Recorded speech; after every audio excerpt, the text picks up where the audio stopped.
Hello, everybody, and welcome to another edition of WAVY Science Lab. I'm meteorologist Jeremy Wheeler, and today we're going to be talking about a very simple topic, and that is how to heat a home. Lots of folks probably know a lot of things that I'm going to talk about. Some folks, this may be some news to them, but we're going to just at least go into some of the history of the furnace first and a little bit of how it works, and then we'll go into some of those tips and tricks that you can use to try and save a little money yourselves and just try and keep the family warm during this winter season. So let's get into it and talk about the how to heat a home. And so it's some things are very simple, some things maybe a little more complicated. But let's go into some of the science of it first, because this is WAVY Science Lab after all. We are going to start off talking about heat itself. And we talked about this in terms of heat versus temperature. Temperature is the average kinetic energy, heat the total kinetic energy in a system. And so, it's how fast the molecules are moving, in terms of temperature, but also for heat, how many molecules do you have? Do you have a big home? You need to heat it up? Well, you got to create more heat. And so it involves how much substance there is, as well as the amount of energy that the substance has. And the temperature measures the heat, but how well does it represent that heat? And the thermometer is used for that.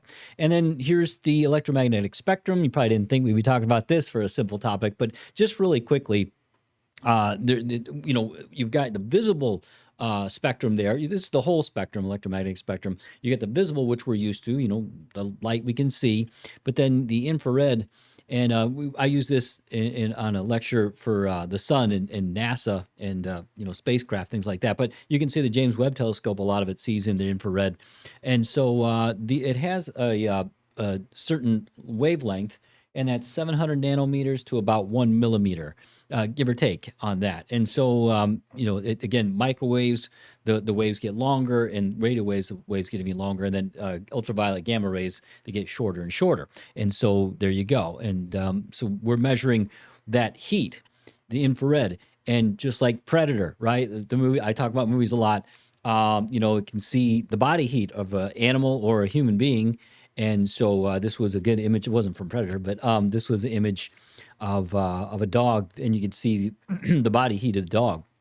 And you can actually take these things inside homes, and you can actually see the heat. And actually, some AC heat companies will do that, and they'll kind of measure, where there's leaks. So anyway, let's talk about the energy uses. On average, about 52% of all energy in a home is used for AC and heating. That's a lot of energy. About 43% itself is used for the space heating. About 19% is the water heater. Lighting, about 5%, and refrigerator, about 3%. 21% is other. So think about, your TVs, your computers, things like that. And there's a lot of other things. So there's a lot of factors, though, that affect energy usage. And so, excuse me, the geographic location and the climate are some of the biggest factors out there, right? I mean, people down in the South, they don't have to usually heat their home much. In the winter, they still do, but, the deep South, a lot of times it's more of the AC. And then up north, maybe they're not even running AC most of the year, but they do have to heat the home. So it depends. That's a big factor right there. The type of home makes a difference. Is it large? Is it small? What's it made out of? What's the roof type? The physical properties of it. And then the number of energy efficient devices inside your home makes a big difference. Especially when it comes to, I think, more cooling a home than heating a home, but still. And then the number of household members. You got a big family, they're all using power and energy. You take more tubs, you have more rooms to heat, things like that. And so that is also a big factor. So what is a BTU? That's BTU, not BUT. So British thermal unit. And so a British thermal unit is amount of energy to raise 1 pound of water 1 degrees Fahrenheit. And so 1 kilowatt hour of electricity equals 3,412 BTUs. So what does that mean? Well, if we talked about this in another podcast, was, a microwave is about 1,000 watts. And so you run that for, let's say, an hour, that's, a kilowatt hour. And so the energy of that is equal to 3,412 BTUs. But we use that in terms of heating a home, an average small home, 40 to 60,000 BTUs, and that's give or take. All right, so furnace history, going back in time, about 2 million years ago, ancient human ancestors used fire.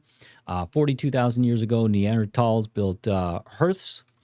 And then about 3000 BC, Romans used braziers to heat the homes. You might, some of you might not be familiar with what that is unless you played video games like Baldur's Gate 3, like I'm playing right now. There's some of the other Larian games. Skyrim, if you played that, you know what a brazier is, right? It's a enclosed flame that it's kind of, it can heat things up. Anyway, maybe I went a little too nerdy on that, but you get the idea that they used them about 3000 BCE. 2500, they used some pipes in Roman times as well, and I think ancient Greece. So then 800 AD, first clay stoves were built, and then about 1200 AD, Christian Europe monks built the first chimneys. And in 1624, Louis Savat, or Savot, I don't know exactly how you pronounce it, but created a circulating fireplace. He raised the grate above the floor, and this promoted the airflow, because for a fire, you want to be able to get the air underneath it and come up and get into that flame, and then that helps promote it, as opposed to a big fireplace. So that was very important. And then Ben Franklin invented a more efficient stove in 1741.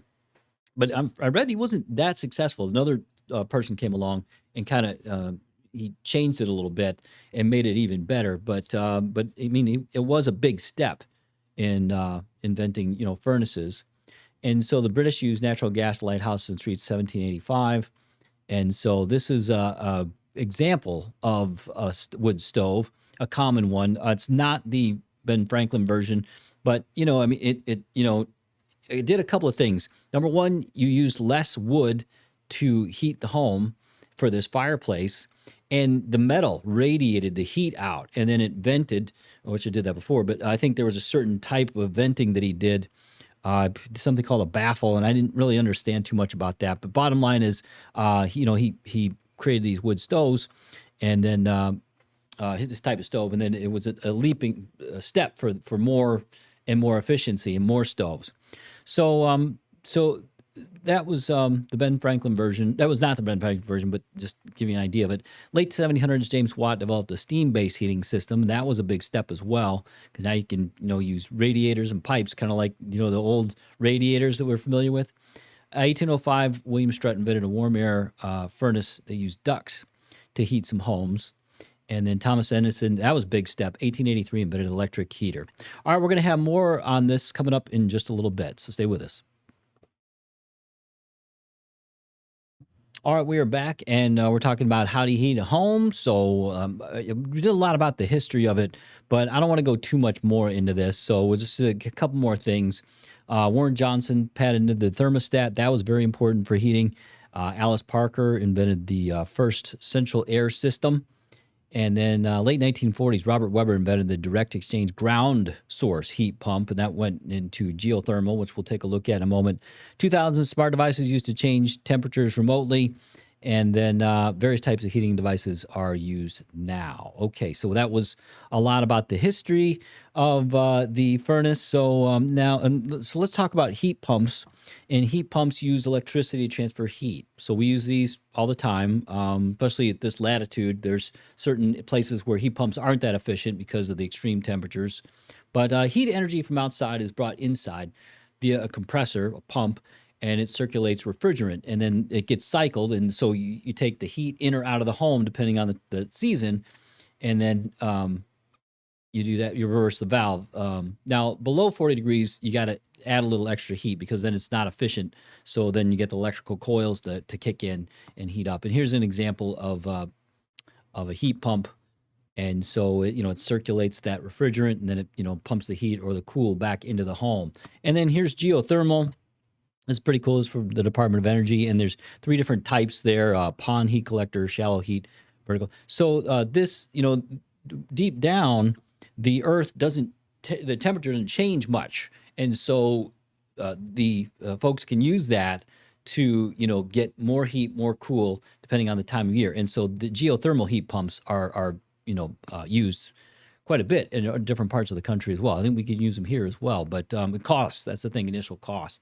All right, so then you're exchanging the heat. Now your system circulates that air through vents and pipes, mostly vents, and it transfers the heat or cool to the different parts of your home. And so when you're heating a home, you can also you have that type of heat, but also you can get heat from sunlight. And so natural light, if you use it effectively, can actually heat up your home. Depends on the time of year too, a little bit, because middle of winter, sometimes that's not efficient. But if you got direct sunlight coming in, it can heat up your home. And so let's say you've got that bay window. In the summertime, you want to close it in the shades because it's letting the heat in. Well, in the wintertime, if it's direct sunlight, you can heat up a room pretty well, and it makes a big difference. And I do this in my home too. We've got bay windows, and so I'll use them to my advantage and open up the curtains. So that's one thing you can do. Use that natural lighting. Here's some other things that you can do. And so seal your doors, your windows around the cracks. And we're going to go into this. That's very important. Make sure there's no air gaps in there. Use space heaters effectively. Maybe you've got one room in your home that uses the most. Maybe you can use a space heater and just heat that one up. Or maybe it's a cold room and maybe it doesn't heat up very well. Maybe you can use a space heater in that one spot to make you feel a little warmer, your family a little warmer. Warm clothes and bedding, you can save some money, which this time of year is a good thing. You can, just bundle up a little bit, maybe turn the thermostat down just a little. And, try and just save a few bucks. Maybe we're talking maybe 1 or 2 degrees, just a little discomfort, put on some warm clothes, a sweater in the home, family, and, maybe you save quite a bit of money doing that. And then reverse the ceiling fans. They do have different settings. One direction for the summer to let the cool air come down, and then another setting for the winter to let the warm air kind of rise a little bit. And so to reverse those ceiling fans. And then proper insulation is very important for the home. Some of you may not be familiar with how it works, but bottom line is you do have insulation in your attic, most likely. And then also some of you have a crawl space. And so there's insulation. There should be insulation down there as well. And that's very important because that literally insulates the heat or cool getting into your home. And so maybe not directly. So here is an attic. It could be mine. And so this is blown-in insulation. I used to work labor, and I used to sometimes have to clean this out of walls. Sometimes they were blown in the walls, and it's a mess. It's a dirty, dusty mess, let me tell you that. But, I mean, it is effective, and so this is blown-in insulation, literally blown in, and it's kind of fibrous, and so it covers your ceiling, above your ceiling in your attic, and that's one type of insulation and can be used. But then you can get rolled insulation as well. A lot of times, a lot of modern houses do this more often, I think, now. And so they've got the rolled insulation, and you can actually add this yourself. Let's say you've got that blown insulation. You can actually, go to the department stores and get this and add it yourself. And you can add an extra layer. And I've seen this on many home improvement shows, things like that, to add efficiency, add insulation. And so, if you don't know what to do, just go to the tool stores and tell them what you've got. Maybe take a picture of your attic and then tell them, hey, I've got this. Should I add more? If I do, what should I add? And so this is one type. This is a more common type. You'll see it kind of with a piece of paper and then the layers of the insulation in there. And it should be fireproof, I believe, or fire resist at least. And then, you get this and then you cut it in strips, usually with a utility knife, and you can cut it in strips and then put it down. It's pretty simple to do, but it can be a little costly. Sometimes you're going to add, hundreds of square feet or, a couple hundred square feet of insulation. It can cost you. So, do the math, check out the numbers, things like that. But that can help you try and keep your home warm. So here's some things that you may not realize. Now, the plugs around your home, a lot of times they're insulated, but sometimes they're not. And sometimes you can't really get to it because there's a box in there. But what you can do is, this is very simple. It's what I do. I've got some child safety things from years ago, from when my kids were young, and from when we had guests with kids. And you can actually put those in the plugs. And if you feel it in there, sometimes you'll feel that air coming through. and you can literally stop that air from coming into your living room, your front room, what have you, by checking this out. And you get those plugs, and they're very cheap. You go get them, put them in there, and then, yeah, when you need to use the plug, maybe it's a little annoying, but I mean, it could really save you a lot of money, because your front room, your living room could be getting that cold air coming right into those plugs. If you can't insulate them yourselves, or a professional, they can do that. But sometimes it's hard to get in there and get that extra insulation there. So that's a tip that I'm giving that you can do that would really help. And then you got these door seals on there. Make sure that they're not cracked. Make sure they're intact. If you don't have a door seal, maybe you don't, you can go to the store and get it. It's very simple. Sometimes it's just a little plastic strip you buy, and you just put it, run it down the jamb there, the door jamb, and it will stop the air from leaking into the home. You get that gap, that air gap, and so that's very important. All right, we're going to have more tips on like this coming up in just a little bit. Stay with us.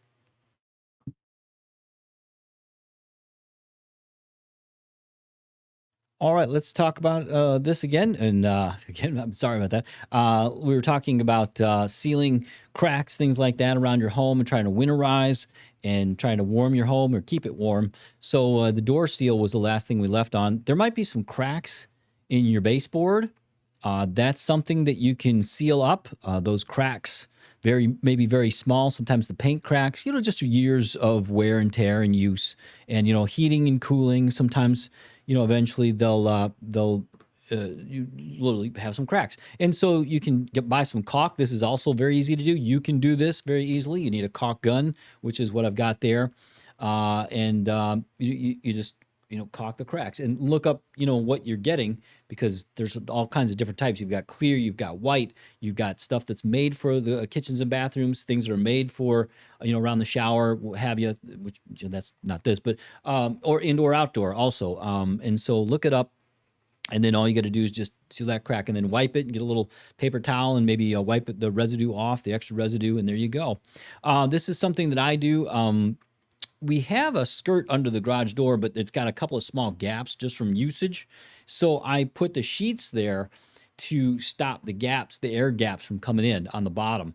I've got a sensor that tells you, if something is away for when you raise or lower it. Those sheets haven't set it off, so I can, hit the button and lower it and raise it with those down there. Of course, it's on the very bottom. But yeah, just some old sheets, old towels, a bunch of old rags, but it'd be a lot of old rags. But these old sheets do a great job at just stopping that air gap from, your garage door. So then you've got your windows and blinds. And, these windows and blinds, of course, you close the blinds, but also the curtains too. Keep those closed as well, because that will create just an extra layer in there. You want to create, just like when you have layers of clothing, you've got these little air gaps in there. So the same thing with the curtains, it can create a little bit more insulation, a little bit more of an air gap, especially overnight. You close those curtains, close the blinds as tight as you can, and then that creates that extra gap in there to help to insulate. So close those curtains and keep them closed. But then in the daytime, again, it depends. If you've got direct sunlight, open them up, let the sun shine in. If you don't, you may want to keep them closed. And, especially on a cloudy day, maybe just keep them closed. Of course, it's darker, but, you can at least create that extra little bit of a gap. All right, so now let's talk about winterizing and using a window kit. And so you've heard of the shrink wrap, right? So that's what this is. It's a window kit in plastic wrap, and there's tape there and everything. So you cut the plastic, you measure it up against the window, and you leave a little bit of excess on the sides and the top, and then just a little bit, and you'll see why in a moment. And then you measure it up pretty good, and then you cut it with some scissors. And then you have to lay down this layer of tape. It's double-sided tape. So you lay that down, let it sit, and follow the instructions. All the instructions are a little different, but you follow those instructions, and then you peel the tape off. And you gotta be careful, because if you pull too hard, you can pull the tape right off the window and you gotta start over. So what I do is I kind of pull it so that it's at a very sharp angle, so it pulls down and not out, if that makes sense. So then you follow the instructions, right? And then you literally usually get a blow dryer, and so it heats up. So what happens, it literally shrinks. After you heat it, it heats up and it shrinks that plastic. It's made, for that. And then, it's pretty loosey-goosey at first, but then once you do that, it tightens up and it makes sometimes if you do it right, it can make a very tight layer. And it's almost tight as a drum. And you kind of see that here. And so I did this in my garage. I hadn't done it before, and I needed to do the demonstration. I'm like, well, why not? And so this is in my garage, and it works pretty good. So the window, it's not the best window, but it does work okay. But now it's got that extra layer in there, that little extra layer of resistance or insulation, I guess. It's an air gap basically. So it works good. And I used to do this on my old home quite a bit. We had thin windows, and then the best thing to do is to upgrade and get those double pane windows, and then it's got that air gap built into it. Or sometimes triple pane windows, you can really go nuts. But I'll tell you what, that cost really adds up. So this is a very inexpensive way to do that and try and fight the heat from escaping your home or the cold coming in. And so this is a great way to do that. And those kits are very affordable and very effective and efficient. The blow dryer, hey, just be careful, anytime using a blow dryer. All right, so that's those are some different types of things. Here's a couple more, and so this is just a simple thing to do. You close the door, and just like in the summertime, you close it so that you've got that gap so that the heat's not coming in. Well, you don't want the heat to escape in the winter, so close the door. And now you've got that extra layer as well. And unless you want to let the light in, then you can do that. But, that's depends on the time of day and what you want to do. Now, there's space heaters out there. Space heaters are great tools to try and heat up a room. Let's say maybe in a workspace even, you want to use a space heater if it's allowable. It's your business. But, you got that space heater. And so you put it in there and try and heat up yourself locally. And so some things to keep in mind, keep it 3 feet from flammable items. And I know there's going to be some exceptions possibly with your workspace, with home, but try your best to try and do that. Keep it 3 feet, but definitely do it if you leave it unattended. But I would try and do that all the time if you can. Keep it 3 feet from flammable items. And then plug it directly into the outlet. Don't use an extension cord. And I know that's tough to do sometimes, but do your best, especially when you have the 3 feet rule. And then never leave unattended. Sometimes, you're going to leave the room for just a moment or two, a minute or two. Okay, but, don't leave it for a long period of time. And always unplug it after use. That's something that I have always done myself. And it's, just in case something happens to it, just unplug it. All right, so finally, we're going to wrap it up today with the environmental tip of the day. Use a programmable thermostat. A lot of folks now, that's kind of standard. So, but it does help. That way your heat's not running, trying to keep the same temperature, day and night. It makes the unit more efficient. It uses less energy and it costs less money. And, anybody that sets up your heating unit usually is going to set that up for you. But I believe you can even set that up on your own if you have the know-how, or maybe even look it up on the internet. All right, so that's what we have for today. Hopefully you can save a little money now and just try and keep that home warm during the winter months. Everybody, I'm meteorologist Jeremy Wheeler. That is WAVY Science Lab. Have a good day.